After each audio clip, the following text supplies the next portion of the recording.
Hey there. Thank you for joining. My name is Tracy Snoyer, and I'm with the Beaverton Stake Communication Council.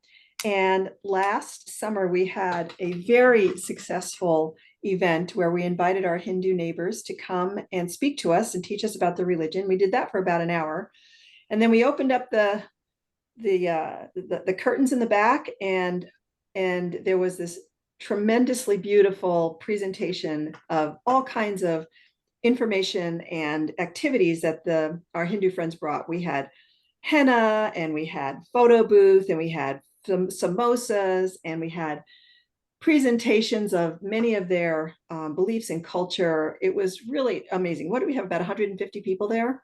Roughly, I believe so. Yeah. So because it was so much fun, there were so many people asking questions. We actually had a number of questions that we didn't get to answer. And so Ajay and Hiral have joined us today on recording to answer some of those questions. So I'm going to let them introduce themselves very quickly, and then we'll just jump into the questions. And once that's done, we will call it complete and send out this link so people can learn more about the Hindu faith and Hindu culture. So Ajay, can you tell us a little bit about you? Sure. Namaste, everyone. My name is Ajay. I'm originally from New York. My upbringing was pretty much all in the Northeast and went to college. Eventually graduated from Georgia Tech with a master's in electrical and computer engineering. I've been working in the tech industry for the last 10, 12 years. Here, moved here due to Intel. That shouldn't be a big surprise. And I volunteer with an organization called Hindu Swayamsevak Sangh, also known as HSS. And it's an organization that primarily focuses on building certain skill set as well as disciplines, at the same time inculcating Hindu values and imbibing the culture in the next generation. We aim to preserve, protect, and promote these Hindu values from generation to another. And through something called a shaka, which is a weekly structured program where it's catered to the entire family, certain physical as well as intellectual activities. Wow, impressive. Nice. Hiral, can you tell us a little bit about yourself? Yeah, and namaste. My name is Hiral Pandya. I'm originally from Gujarat, India. Have been in US since 2007, in Portland, Oregon since 2011, working here with Intel.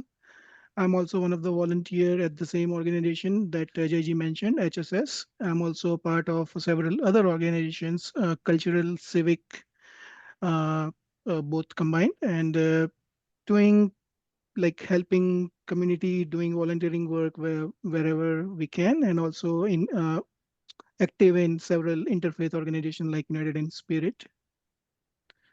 Yeah. Wonderful. Well, okay. So what I'm going to do is just ask a question, and one of you two will take it. We'll just try to keep it brief since we have quite a few questions to get through, and hopefully we will shed some light. So the first question that we didn't get to in the summer is, what is the origin story of the Hindu religion? How's that for taking a question and answering it briefly? Go ahead. Yeah, wait, let's start on a very easy one, right?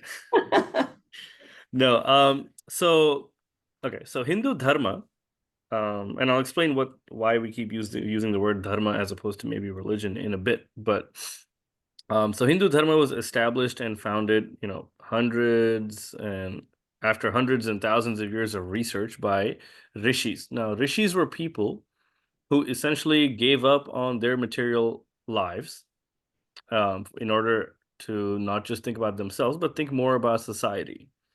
They would immerse themselves into studying and trying to understand the problems of society and how to come up with solutions so that the continuous progress, keeps on going. And they would pen down their thoughts. They would discuss, debate with each other, and then they would all come to a conclusion. Now, these debates were handled in a very friendly manner. There was no infighting or, one trying to up the other. It was mostly because the end goal was always the benefit of society. Hmm. Now, since everyone in society cannot be a scholar, right? So if you think about these rishis as kind of like research scientists, the PhDs, the postdocs, everyone in society can't be that. They decided to kind of come up with stories, certain poems, songs, and scriptures as a way to simplify the teachings so the masses can understand it. Now, that is the origin of a lot of the stories that are there in Hindu scriptures, but in a more realistic way and in a more, I guess, pragmatic, the version of this would be that it was a, amalgamation, a compilation of the thought processes of thousands of researchers over a long period of our history. And along this way, they also came across certain practices and rituals which were found to be good for nature at a given certain time after they understood the climate. Now, most of this stuff applies to obviously the current day Indian subcontinent because that climate, the flora, the fauna, the fertility of the land, all kind of aided to it. So that is, in a sense, the origin story of the Hindu, religion or Hindu dharma. I can see that I'm going to be really tasked with being disciplined about asking the questions on the list, because now I have 10 more questions I would ask if I were free to do that. We can always come back to it too as Yeah. There's follow. clearly lots there. That's really fascinating. Thank you. Next question. How many Hindus are there worldwide? Hiral, you can take that one. Sure. Yeah. So there are about 1.2 billion Hindus worldwide, which is like around 15% of world population. And Hinduism is the third largest religion in the world after Christianity and Islam. Most Hindus, they live in Asian countries, with the majority being in India and Nepal. But there are significant number of Hindus in African countries as well. So South Africa, Mauritius, and a lot of population in US and Canada as well now. And also we have presence in Trinidad, Tobago, along with Gunaya in South America, also in Australia and UK. So we are pretty much It's a worldwide everywhere. religion for sure. Yeah. Excellent. Yeah. Is Hinduism more of a culture or a religion? So it is neither simply a religion nor a culture. Hindu dharma is actually a lifestyle, an adopted lifestyle, a mindset, a code of conduct, and a philosophical knowledge system that encompasses essentially a human being's relationship with nature, fellow humans, animals, and the supreme being. It is also a path of one's duties, righteousness, morals, on how one should behave, in a progressive society. So in a sense, it kind of encompasses a lot of things. Yeah. I think one common theme you'll probably see in today's Q&A, Tracy, is that our fundamental lens that we kind of view, I guess, from Abrahamic faiths and a Western philosophical point of view versus, the dharmic or the Eastern philosophical point of view is always going to differ just a little bit, which is why, it's hard to kind of draw a direct parallel, if you catch what I'm saying. Yeah. Oh boy, do I ever want to have conversations here. So just, I'm asking the questions in the order they came, not necessarily topically, so they may go all over the place. And here's the next Sure one, thing. which is a little bit from a different angle. What is And it? it's good to jump back and forth. That way, the audience, whoever's watching this, hope you guys are also going to be staying in tuned. Yeah, Don't that's be a right. monotonous Yeah, dialogue here. we'll be shocking you with the next question.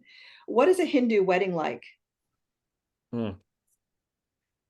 Yeah. So in the wedding, like a lot of colorful outfits, uses of natural elements like flowers, certain leaves, fire, water, and definitely amazing food. But what I would say is, like, for our culture, marriage is not just the meeting of two individuals. It's more of meeting of two families. Like, two families are coming together and having that mutual respect, bond of love, and blessing of gods and elders for both of them, both families, and like all the neighbors and relatives get involved in that, and it's like an event for us. Does it last like a week long, like Indian weddings do, or they're very big Yeah. events? Yeah, yeah, Yes, it could, and but minimum 2 days for sure, two yeah. to 3 days for sure. It's fun. It's fun. Yeah, just one thing to add on that is I know we've all heard the phrase it takes a village to raise a child. Well, in the Hindu way, it also, takes a village to get somebody married. Because literally you'll see, especially, even here in America, and I'm sure it's the same case in places like UK where it's a significant diaspora, is that, your friends, family friends, relatives, everybody's hands on deck. It's not like just because I'm not a blood relative, I'm going to attend there as a guest. There's no concept of guests. It's families.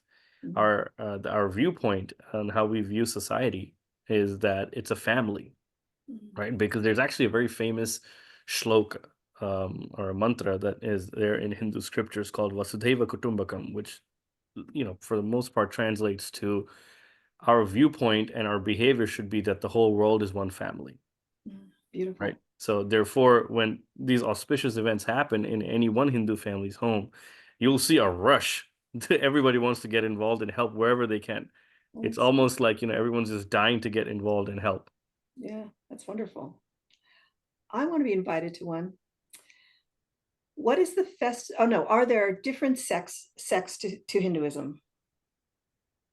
So I think in the Western definition of sects, the answer would be no. But Hindu Dharma does have a lot of schools of thoughts, how kind of we view it, where they're neither competitors, nor are they contradictory, nor are they very maybe predatory is not the right word, but they're not trying to kind of bring you into this fold versus that fold. It's not in that sort of a sense. If you think of it more like they're all parallel roads that are leading to the same destination. Now, one can have, one highway can have, Wendy's as a food thing. Another one can have McDonald's. Whatever your choice is, you're going to go in that direction. But at the end of the day, they're all parallel paths that are kind of leading towards the same concept, the same end goal. What is your inclination? What is your calling is what you will naturally be inclined to take. Yeah, interesting. Can you teach us how to do that in the West? Okay. What is the Festival of Colors, and do we have one around here? Yes, we do. So Holi, it's called Holi, which is the festival of color, and it signifies the start of the spring season as well as the harvest according to the climate in India. Uh, of course, there are several, not so, at least I'm aware of 2 to 3 stories, historical stories, which are associated why we celebrate this. But in today's context, it's like community will come together and enjoy that that gathering with a lot of colors, and of course delicious food follows after that. And yeah, and we did celebrate Holi this year with the Jewish community.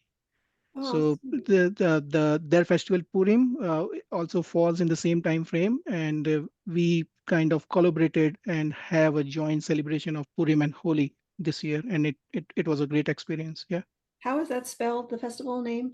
How is it spelled? Holi. Oh, so holy. It sounded like Holi. holy. Yeah, yeah. That's wonderful. I want to be invited to that too. Okay. Um, what is the most challenging part of practicing Hinduism in the US? I think there's a lot of misconception based on possibly what the school curriculum covers, which predominantly references and sources works of Indologists during the colonial period. Now, one thing I think we all understood or have understood so far to this point in, once we have broken the shackles of colonialism, is that there was a lot of what is considered in the academic circles as atrocity literature that was published to essentially almost justify the, colonialism of various parts of Africa, Asia, etc., back then by the British. Now, because that has been used as a reference, the biggest challenge is that we have never had a voice or a seat at the table to talk about from a native perspective what it means to be a Hindu. What are my practices? What are our ways of doing things? Which 99% of the time are at loggerheads with what is actually published in mainstream media or even school textbooks. There's a very famous case that actually happened in California where, you know, I would say hundreds or if not thousands of Hindu parents decided to take action against the state of California for grossly misrepresenting Hindu dharma in the textbooks. And most of us here probably know that California, although every state has a board of education and a curriculum committee, what California decides, pretty much everybody else is just copying, right? There's California, there's Texas, and there's maybe another state I'm forgetting on the East Coast, possibly Virginia. These are the three major, centers.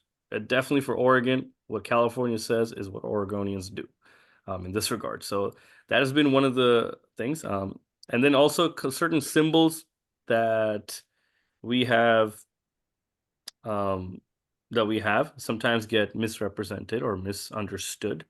I believe that's one of the questions regarding the swastik that's probably going to be coming up. So maybe I'll save that answer till then. Okay, okay, great. How can we best support our Hindu neighbors?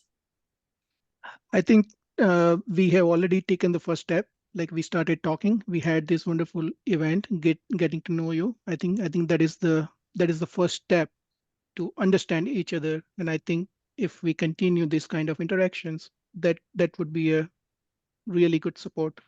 That's great. Yeah. What eating or drinking restrictions are observed in Hinduism?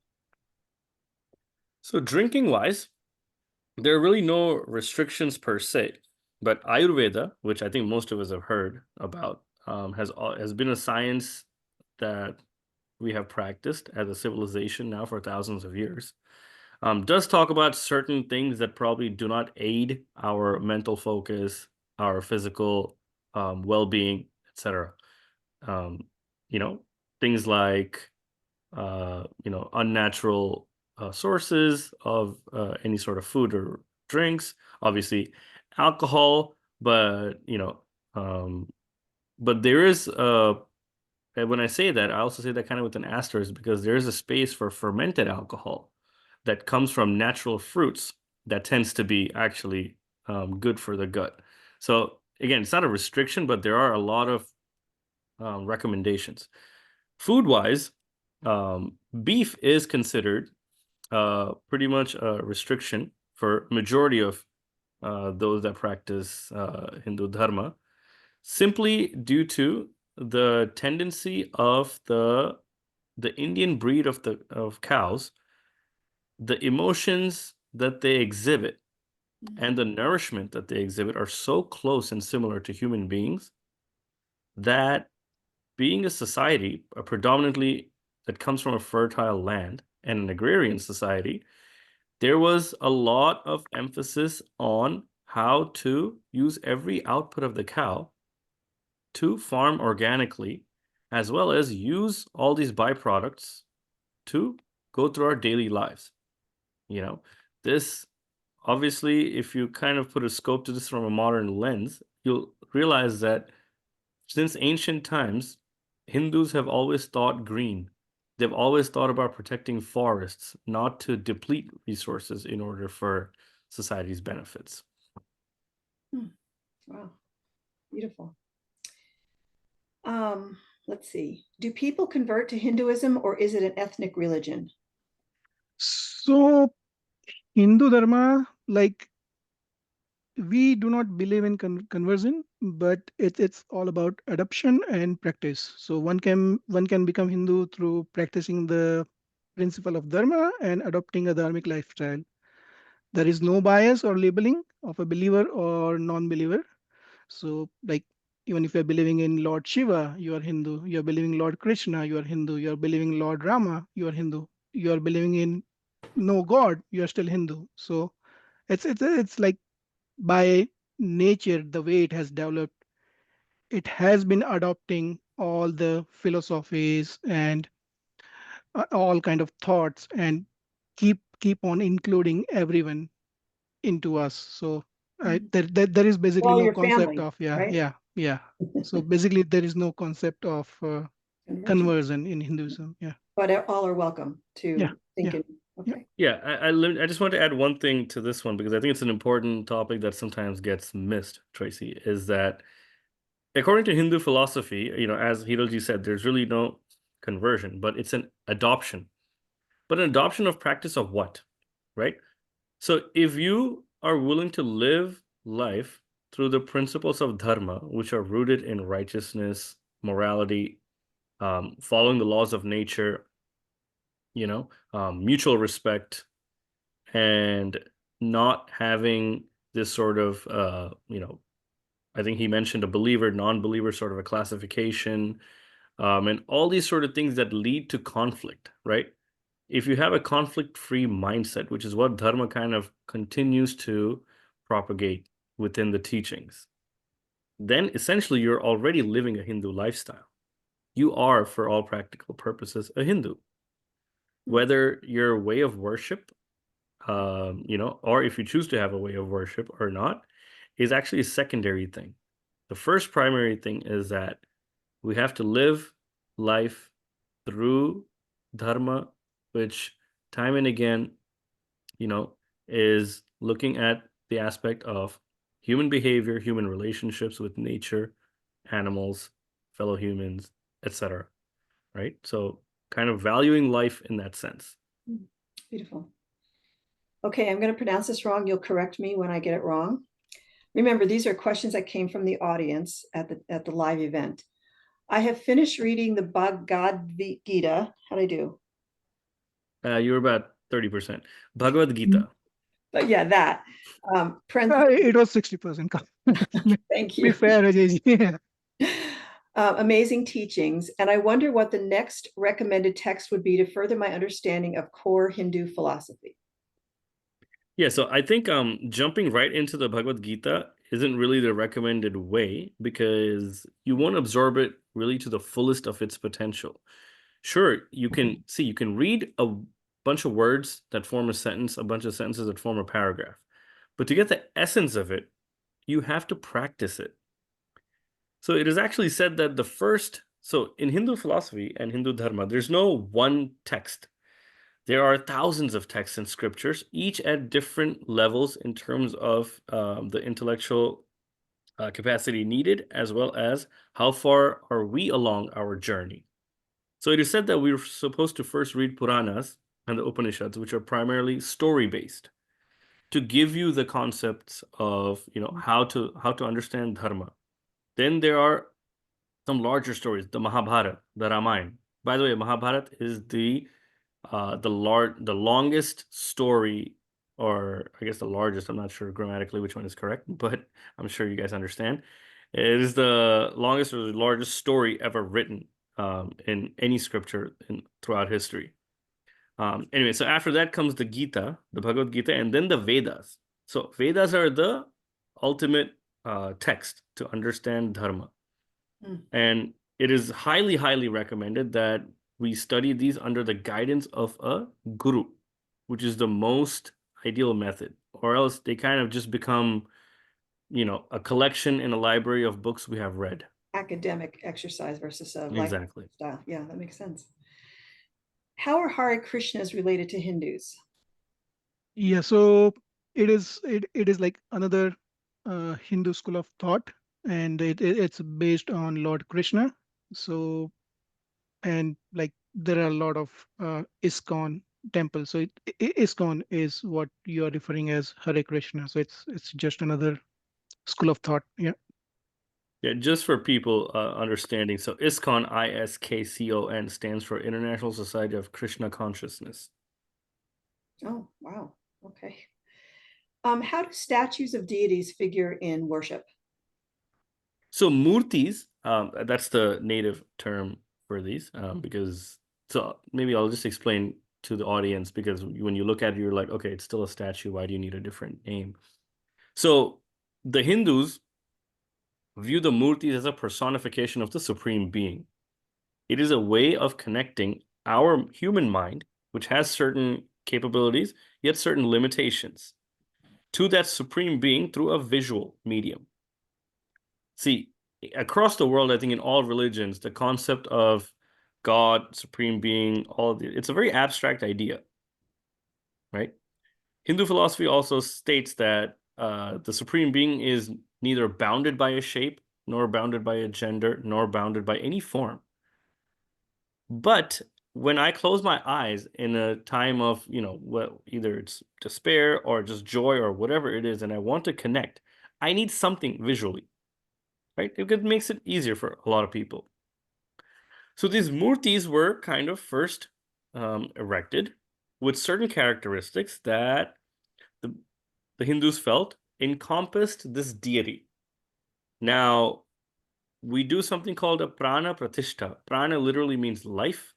Pratishtha means to establish. So while you may see a rock statue in front of you, for the Hindu, it has gone through the process and the ritual of the prana pratishtha, which is, again, establishing life into it. And from after those rituals, that space, we believe, becomes the house or the abode of that deity. So there's a holiness that's imputed into the Correct. to the statue that's through the ritual that you just Correct. described. So now we revere it, as well as we are, there to take inspiration from it, and we are also there to kind of meditate and really focus on the energies and our bhakti. Bhakti is a concept maybe we can get to later, but in a very loosely translated manner, it is the faith, right? It is the actual faith that we are kind of experiencing. So that is why that's the role of a murti in any Hindu household.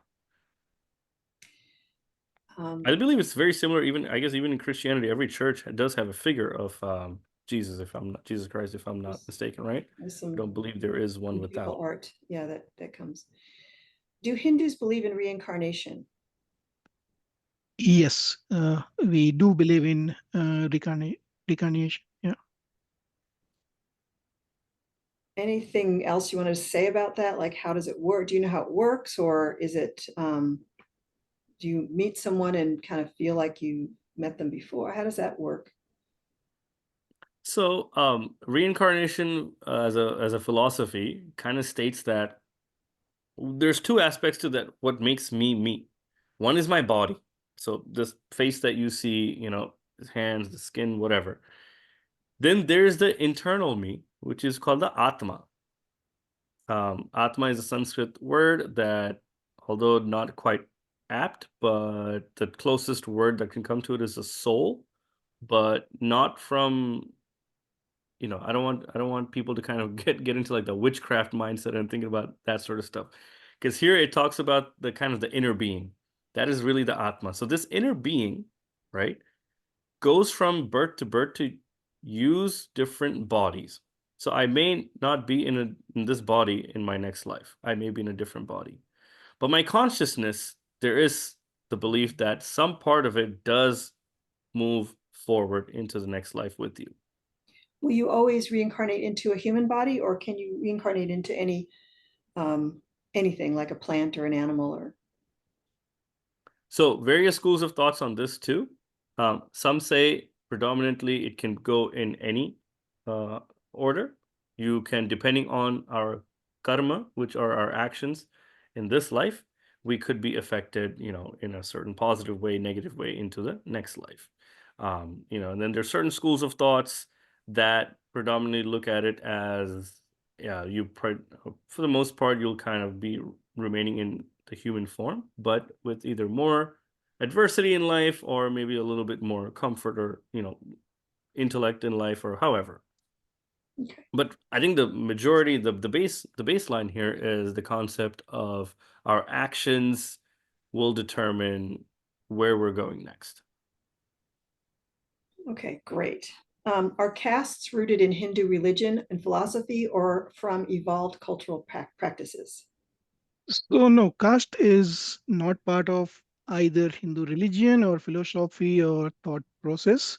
Uh, Even the word caste is not Sanskrit word, which is an ancient Hindu language. It is a Portuguese word.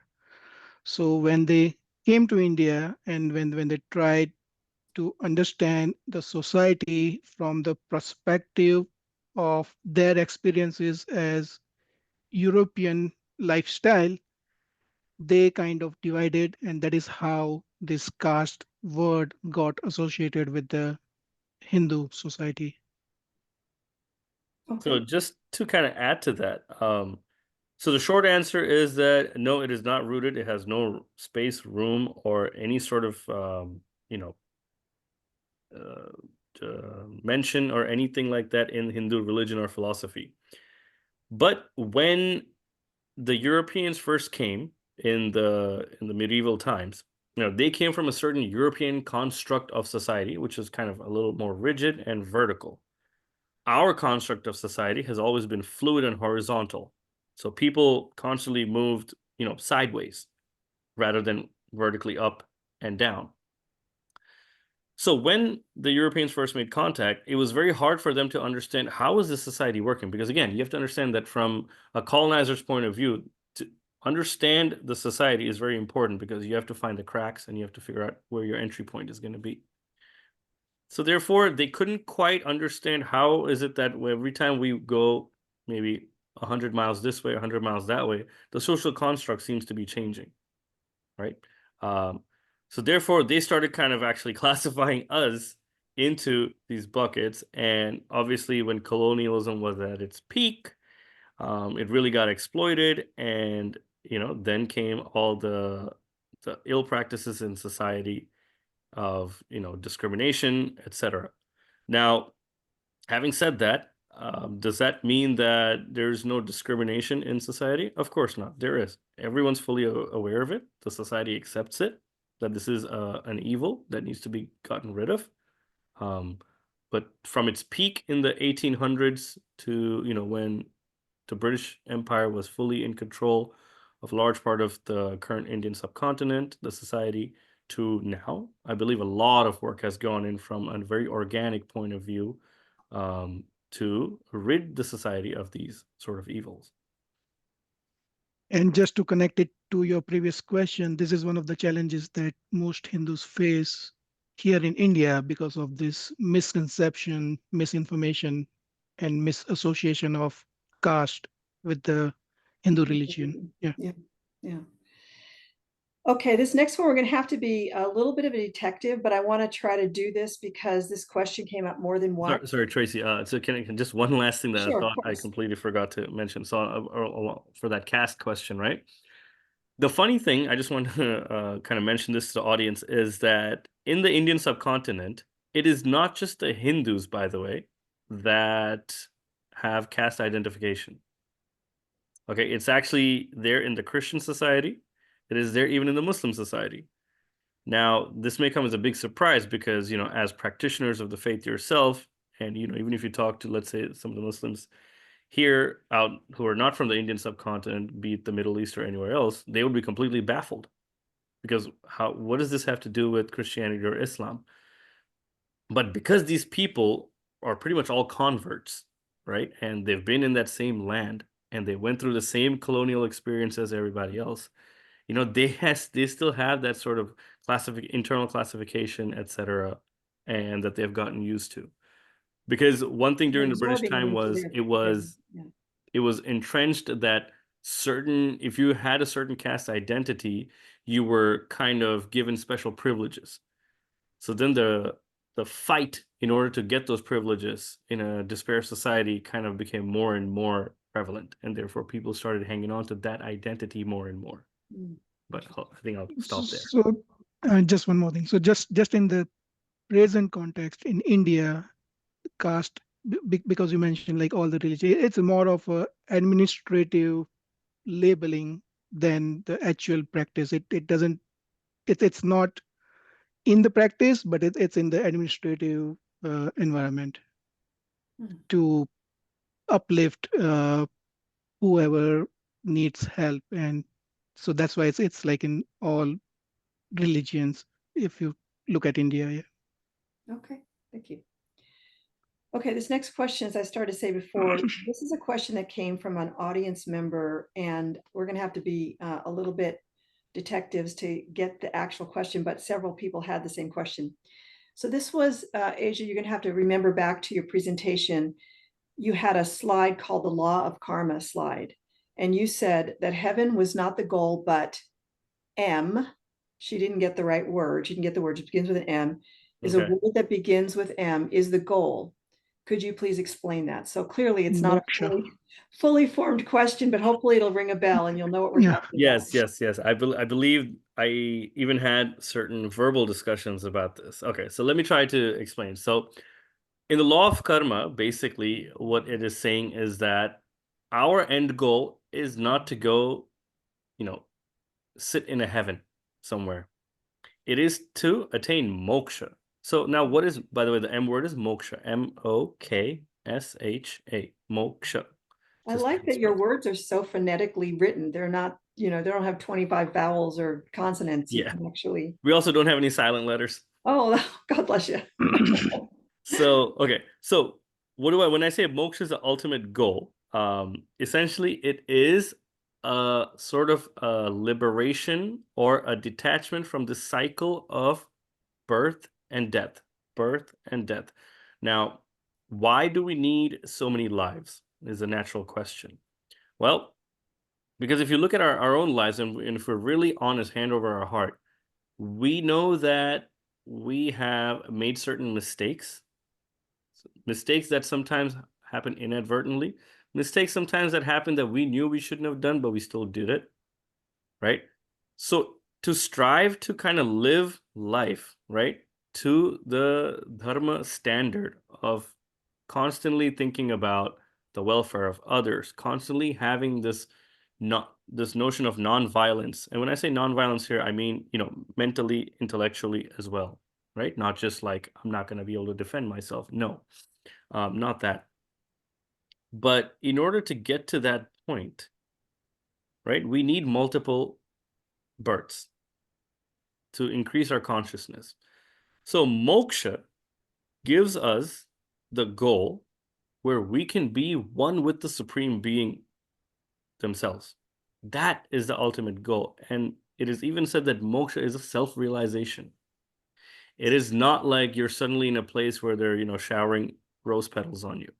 It is that self-realization. It is that, that giving up one's life essentially to the welfare of society, where we can make betterment and keep society progressing.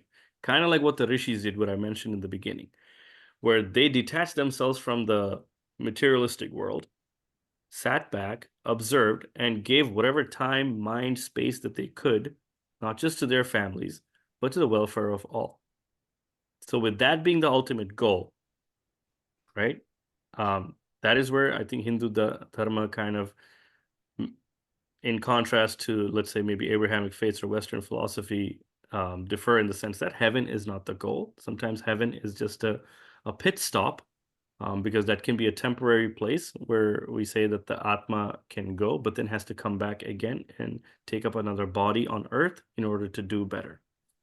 So the idea is that over these lifetimes, I will progress such that I no longer need to be in a mortal body. I can now be at one with. Correct. Okay. Correct. Because that's where the concept of the Atma's journey from one life to the other, is kind of really, it makes sense. So I have two more questions. Please elaborate on Rakhi, Rakhi, sacred thread tied around the wrist and the day associated with it.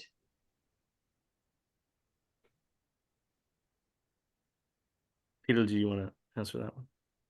I feel like I've been Oh, talking a lot.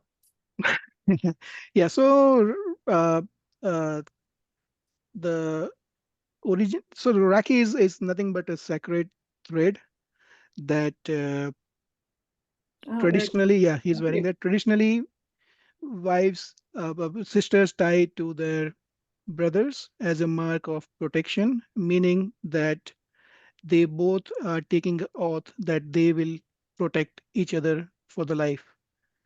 Oh, Also, when like people used to go on war, then the wives will tie the rakhi to husband that he will protect her and the village and the community.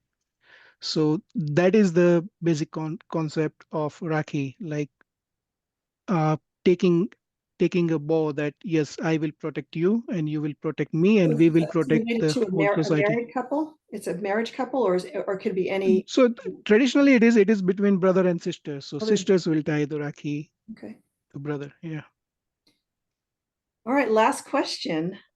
Where and when do you hold services? Ajay ji. So I guess there are really no like services per se. We have something called an arti, in which we open the curtains to where the murti is, which is again the if you remember the visualization of one of the deities. Mhm. This happens twice a day at sunrise and sunset every single day. It is open. Therefore, if you make it in time, you will catch the arti. If not, you have missed the arti. The arti does not wait for anybody because it has to happen right after sunrise, has to happen around sunset.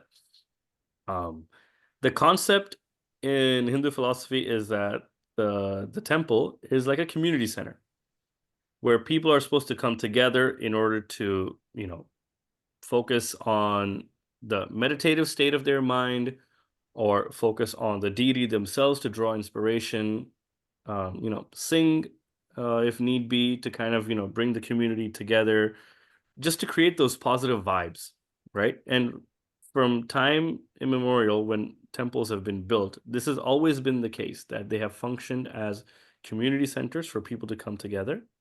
There have been the discourse centers, there have been the debate centers, there have been the places where people have, even invested wealth into. Having said that, here locally, every temple will kind of have these artis that happen once at sunrise, once at sunset. At the same time, there will also be, people throughout the day chanting certain mantras. If you want to take part in those, you're just welcome to come, join, sit, and then hopefully learn and then continue. Mm. And you'll be surprised to know that there's really no person there dictating that, okay, this now you can come sit and you start from this chapter, this verse, and it's like that. A lot of Hindu philosophy, a lot of Hindu practices actually come from an oral tradition of knowledge passing. So it's very easy for us to sometimes join in and kind of pick up on a beat because a lot of the scriptures are actually written in a poetic sense. Mm. And a lot of the mantras or shlokas, as we call them, they have a certain rhythm to it.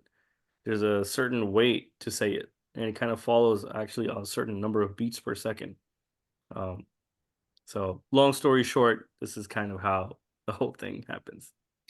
Lovely. So this sunrise and sunset Mhm. practice, is this like the Muslims, they must each pray 5 times a day? Like it's expected that you will do this? Or is this in the gathering place, you can show up at sunrise, you can show up at sunset on your own, whenever it makes sense for you to do, whatever Correct. days it makes sense. Okay, so it's not Correct. It is the a latter of what practice, it's a it is the community. latter of what you said. There are no there's no rule to say that you have to do this X number of times a day, every single day, or whatever. It's what you seek out of it. Okay. Some people, as I kind of mentioned earlier, in attaining moksha, some people really look towards using the inspiration of the deity to do good in life. That is called bhakti yoga. By the way, yoga as a concept, as we understand it in America, is actually just maybe an eighth of what the original concept of yoga is. So yoga is actually broken down into 4 sub segments. One of them is called bhakti yoga. So bhakti, if you remember, is the faith. My faith in a certain deity. I'm using that as an inspiration to do good in society. There's also something called karma yoga. Karma yoga are actions, right? Let's say selfless service is a great example of karma yoga where I get inspired by actions. I get inspired by something I can do with my hands, that I can help somebody. I'm born with a certain skill set. I have a certain aptitude to learn certain other skill sets. Now, encompassing all that, what can I do for the benefit of society? In the Vedas, for example, it always talks about the power of knowledge in not just attaining and retaining that knowledge, but attaining that knowledge and spreading the knowledge is the most powerful thing, right? Because knowledge is not a property that is supposed to be kept within you. It is supposed to be for the betterment. Because of your previous birth or life, whatever, maybe in this life you have been given a little bit more aptitude, a little bit more of a knack to learn. So use that, but don't use it for your own selfish gains. Have your materialistic needs met, but then transfer that knowledge for the benefit of everyone. So this is kind of how the Hindu philosophy looks at it. Beautiful. Well, thank you so much for taking time out of your evening to do this with me. It's been very rewarding. I have had to use a lot of internal discipline not to go deep in every one of these questions. I'm sure that we could have much rich conversations if we continued. So thank you very much. If there's any follow-up questions, I think we can, again, have another Do this sort of a again? discourse Yeah. to kind of go deeper, into Great. any subtopics that we want to talk about. It's perfect. Thank you, guys. Yeah, and I mean, some of the things that we talked, right? The the misconception about caste, the misconception about swastika, I think those are the sessions itself. So like Yeah. if there is interest, That's a whole evening just to talk yeah, about. yeah. Thank you both so Yep. much. Thank you. Yeah. Thank you, Tracy, and thank you to the entire LDS community of Beaverton and Portland for kind of engaging us, giving us the space to, talk from our point of view. And we It's hope a to pleasure. see a lot more of these sort of dialogues. Yes. Yeah.